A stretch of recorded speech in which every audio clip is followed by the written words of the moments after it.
అందరికీ నమస్కారం, శుభోదయం. ఈరోజు మనం కార్తీక పురాణంలో 15వ అధ్యాయం గురించి తెలుసుకుందాం. దీప ప్రజ్వలనముచే ఎలుక పూర్వజన్మ స్మృతితో మానవ రూపాన్ని పొందడం. జనక మహారాజుతో వశిష్ఠ మహాముని, మహారాజా, కార్తీక మహాత్మ్యము గురించి ఎంత వివరించినా కూడా పూర్తి కాదు, కానీ మరి ఒక ఇతిహాసం కూడా తెలియజేస్తాను, సావధానుడవై ఆలకించు అని ఇలా చెప్తూ ఉన్నారు. ఈ మాసమున హరినామ సంకీర్తనలు వినుట, చేయుట, శివకేశవుల వద్ద దీపారాధన చేయుట, పురాణమును చదువుట లేక వినుట, సాయంత్రము దేవతా దర్శనం చేయలేని వారు కాలసూత్రమనడి నరకమునబడి కొట్టుమిట్టాడుదురు. కార్తీక శుద్ధ ద్వాదశి దినమున మనసారా శ్రీహరిని పూజించిన వారికి అక్షయ పుణ్యము కలుగును. శ్రీమన్నారాయణుని గంధ పుష్ప అక్షతలతో పూజించి ధూప దీప నైవేద్యములు ఇచ్చిన ఎడల విశేష ఫలము పొందగలరు. ఈ విధముగా 4 రోజులు విడువక చేసిన ఎడల అట్టివారు దేవదుందుభులు మ్రోగుచుండగా విమానమెక్కి వైకుంఠమునకు పోవుదురు. 4 రోజులు చేయలేని వారు కార్తీక శుద్ధ త్రయోదశి, చతుర్దశి, పౌర్ణమి రోజులందురైన నిష్ఠతో పూజలు చేసి ఆవునీతితో దీపము ఉంచవలెను. ఈ కార్తీక మాసములో ఆవు పాలు పితికినంతసేపు మాత్రము దీపముంచిన ఎడల మరు జన్మలో బ్రాహ్మణుడిగా జన్మించును. ఇతరులు ఉంచిన దీపము ఎగద్రోసి వృద్ధి చేసిన ఎడల లేక ఆరిపోయిన దీపమును వెలిగించినను అట్టి వారలు సమస్త పాపములు హరించును. అందులకు ఒక ఇతిహాసము కలదు, విను అని వశిష్ఠుల వారు జనక మహారాజుకు చెప్తూ ఉన్నారు. సరస్వతీ నదీ తీరమున శిథిలమైన దేవాలయం ఒకటి కలదు.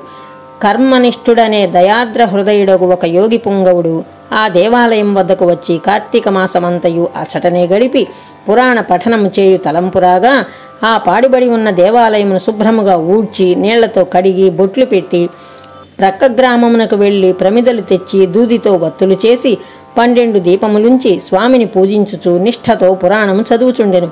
ఈ విధంగా కార్తీక మాస ప్రారంభము నుండి చేయుచుండెను.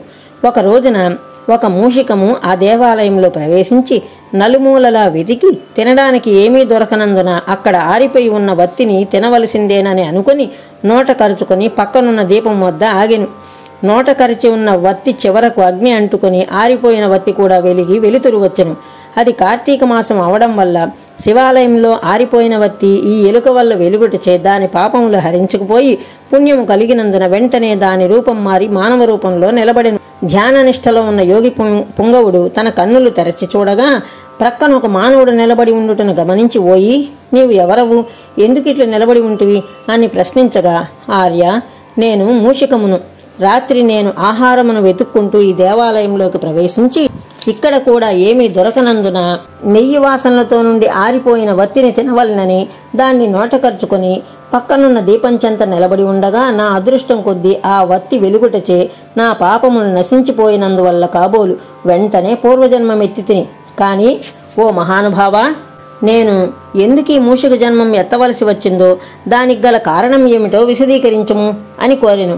అంత యోగీశ్వరుడు ఆశ్చర్యపడి తన దివ్య దృష్టిచే సర్వము తెలుసుకుని, ఓయి, కిందటి జన్మలో నీవు బ్రాహ్మణుడవు, నిన్ను బాహ్లికుడని పిలిచేవారు.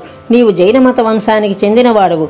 నీ కుటుంబాన్ని పోషించుటకు వ్యవసాయం చేస్తూ ధనాశాపరుడవై దేవపూజలు నిత్యకర్మములు మరిచి నీచుల సహవాసం వల్ల నిషిద్ధాన్నము తినుచూ మంచివారలను యోగ్యులను నిందించుచూ పరుల చెంత స్వార్థచింత గలవాడవై ఆడపిల్లలను అమ్ము వృత్తి చేస్తూ దానివల్ల సంపాదించిన ధనాన్ని కూడబెడుతూ సమస్త తినుబండారములను కడు చౌకగా కొని తిరిగి వాటిని ఎక్కువ ధరలకు అమ్మి అటుల సంపాదించిన ధనము నీవు అనుభవించక ఇతరులకు ఇవ్వక ఆ ధనము భూస్థాపితం చేసి పిసినారివై జీవించావు. మరణించిన తరువాత ఎలుక జన్మమెత్తి వెనకటి జన్మ పాపము అనుభవించుచుంటివి. నేడు భగవంతుని దగ్గర ఆరిపోయిన దీపాన్ని వెలిగించినందువల్ల పుణ్యాత్ముడవైతివి. దానివల్లనే నీకు తిరిగి పూర్వజన్మ ప్రాప్తించినది. కావున నీవు నీ గ్రామమునకు పోయి నీ పెరట యందు పాతిపెట్టిన ధనమును త్రవ్వి ఆ ధనముతో దాన ధర్మములు చేసి భగవంతుని ప్రార్థించుకుని మోక్షము పొందు అని అతనికి నీతులు చెప్పి పంపించెను అని వశిష్ఠుల వారు జనక మహారాజుకి ఈ కథనంతయు కూడా తెలిపారు. ఇట్లు స్కాంద పురాణాంతర్గత వశిష్ఠ ప్రోక్త కార్తీక మహాత్మ్యమందలి 15వ అధ్యాయము 15వ రోజు పారాయణము సమాప్తము. ఓం నమః శివాయ. ఓం శ్రీమాత్రే నమః.